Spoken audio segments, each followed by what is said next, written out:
La Universidad Técnica Particular de Loja tiene el placer de presentar al Grupo 3 de Fisiología Teoría, integrada por Patricia Peralta, Fernando Oñate, Daniel Yepes, John Palacios, Nirvan Rivadeneira y Scarlett Paucar. Hoy les vamos a hablar sobre la fisiología respiratoria.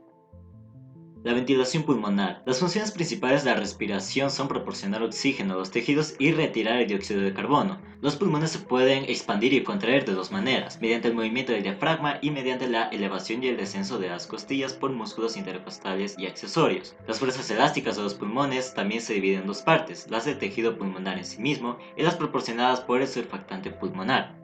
La ventilación pulmonar puede estudiarse mediante la espirometría, que registra cuatro volúmenes pulmonares que, cuando se suman, son iguales al volumen máximo que se pueden expandir los pulmones. A su vez, se considera dos o más volúmenes combinados y a estas combinaciones se les denomina capacidades pulmonares.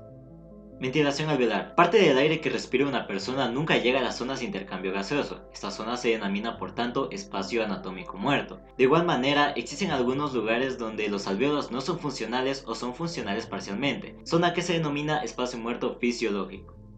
En el pulmón tiene dos tipos de circulación. Bajo flujo y alta presión se encarga de aportar la sangre arterial sistémica a la tráquea, árbol bronquial y bronquios terminales. Alto flujo y baja presión se encarga de suministrar la sangre venosa hacia los capilares alveolares. En los vasos pulmonares importantes tenemos la arteria y la vena pulmonar, y el volumen de sangre es aproximadamente de 450 mililitros, y el 70% de este volumen está en los capilares. Las zonas del pulmón son tres: zona 1, ausencia de flujo durante todas las porciones del ciclo cardíaco; zona 2, flujo sanguíneo intermitente solo durante los picos de presión arterial pulmonar; zona 3, flujo de sangre continuo durante todo el ciclo cardíaco. El líquido en la cavidad pleural se da cuando éste se expande y se contrae durante la respiración normal, ayudando al deslizamiento en el interior de la cavidad pleural. Difusión neta de un gas en una dirección. Después de que los alvéolos se hayan ventilado con aire limpio, se produce la difusión de oxígeno y CO2. La difusión neta es el movimiento aleatorio de moléculas entre dos regiones con distintas concentraciones y velocidades de difusión. Los factores que afectan la velocidad de difusión del gas en un líquido son la solubilidad, distancia de difusión y peso molecular del gas, el área transversal y la temperatura del líquido. Ahora, se conoce que el aire atmosférico, al entrar en las vías aéreas, se expone a un proceso de humidificación. Sin embargo, necesita múltiples inspiraciones para intercambiar la mayor parte del aire alveolar por aire atmosférico. Los factores que influyen en la velocidad de difusión gaseosa a través de la membrana respiratoria son el grosor y el área superficial de la membrana, el coeficiente de difusión del gas en la sustancia de la membrana y la diferencia de presión parcial del gas entre los dos lados de la membrana. Transporte de oxígeno y dióxido de carbono en la sangre y los líquidos tisulares. Una vez que el oxígeno ha difundido desde los alvéolos hacia la sangre pulmonar, es transportado hacia los capilares en los tejidos combinado casi totalmente con hemoglobina. La presencia de hemoglobina en los eritrocitos permite que la sangre transporte de 30 a 100 veces más O2 de lo que podría transportar en forma de O2 disuelto en el agua de la sangre. En las células de los tejidos corporales, el O2 reacciona con varios nutrientes para formar grandes cantidades de dióxido de carbono.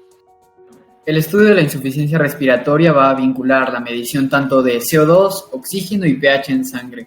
Por ejemplo, en la imagen superior izquierda se va a observar la curva de flujo-volumen expiratorio máximo, que va a ser un factor afectado en las patologías pulmonares. El enfisema pulmonar crónico, en donde va a haber un proceso obstructivo en los pulmones, o asimismo una neumonía, que se puede observar en la imagen, que va a ser una enfermedad inflamatoria con presencia de líquido y células sanguíneas en los alvéolos.